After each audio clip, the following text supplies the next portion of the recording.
এত দুঃসংবাদের মধ্যেও একটি তারা হয়তো পজিটিভ দৃষ্টিভঙ্গির কথা বলছে যে আমরা ওয়ার্ক বেসড অথবা পটেনশিয়াল মানুষকে অপরচুনিটি দিতে চাই। সেক্ষেত্রে তারা বলছে যে যারা ইউকেতে এসছে সেটা যেভাবেই আসুক এবং তারা কোনোভাবে প্রোটেকশন রুটে অ্যাপ্লিকেশন করেছে এবং সেখানে যদি প্রোটেকশন গ্রান্টও হয়, তারা চাইলে সুইচ করতে পারবে, যে 20 ইয়ার্স তার জন্য ওয়েট করতে হবে না। সে যদি পটেনশিয়াল পারসন হয়, তার যদি ওরকম এক্সপিরিয়েন্স এবং কোয়ালিফিকেশন থাকে, তখন তারা ওয়ার্ক অথবা স্টাডিতে সুইচ করতে পারবে এবং কম সময়ের মধ্যে ওই স্টাডি রুটে অথবা ওয়ার্ক রুটে মানে স্কিল্ড ওয়ার্কার রুটে তারা সেটেলমেন্ট পেতে পারবে। সেক্ষেত্রে বলা হচ্ছে যে এই যে সিস্টেমটা, এই সিস্টেমটাকে তারা খুবই work and study alternative protection route হিসেবে তারা বলছে যে আপনি কুইক সেটেলমেন্ট চাচ্ছেন, তাহলে আপনি পটেনশিয়ালি সোসাইটিতে ইন্টিগ্রেটেড হন, স্টাডি করেন এবং আপনি সুইচ করেন টু দ্য ওয়ার্ক পারমিট এবং ব্রিটিশ ইকোনমিকেও সার্ভ করলেন, নিজেও ভালো আর্ন করলেন, কুইক সেটেলমেন্ট পেলেন।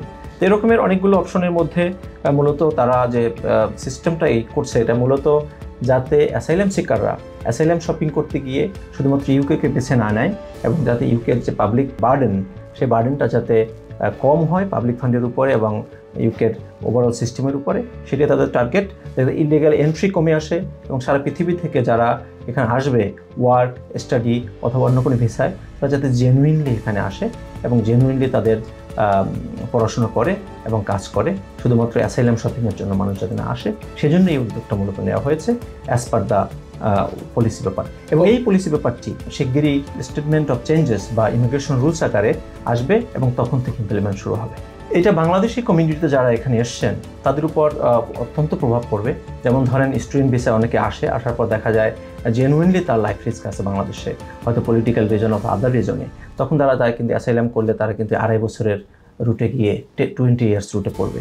কিন্তু সে কিন্তু স্টাডি অথবা ওয়ার্ক ভিসা থাকলে 10 ইয়ার্স রুটে বা তার চেয়ে কম সময় সেটেলমেন্ট পেতে পারতো। তেমন হচ্ছে কি এই ইম্প্যাক্টটি আমাদের কমিউনিটির যারা অ্যাসাইলাম সিক করে তাদের উপরও সিরিয়াসলি পড়বে। আবার রিভিউর কথা বলা আছে।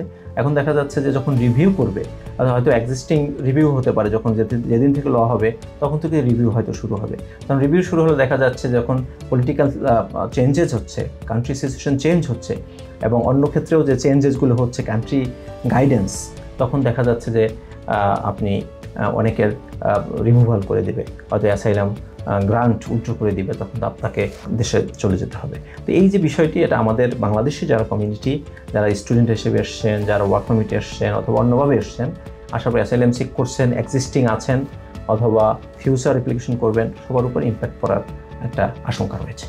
গেল বছরের জুলাইয়ে কিয়ার স্টারমার দায়িত্ব নেওয়ার পর মোট 50,000 আশ্রয়প্রার্থী সাগর পাড়ি দিয়ে যুক্তরাজ্যে পৌঁছেছেন।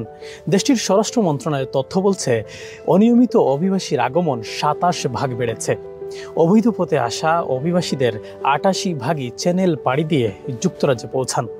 হোটেলে থাকা এসব আশ্রয়প্রার্থীদের জন্য প্রতিদিন জনপ্রতি ব্যয় হচ্ছে প্রায় 170 পাউন্ড, মাসে প্রায় 5,000 পাউন্ড। বর্তমানে এরকম প্রায় 32,000 আশ্রয়প্রার্থী হোটেলে আছেন আর ঝুলে আছে প্রায় 51,000 সংশ্লিষ্ট মামলার রায়। Shariful Islam Chowdhury, channels news, London.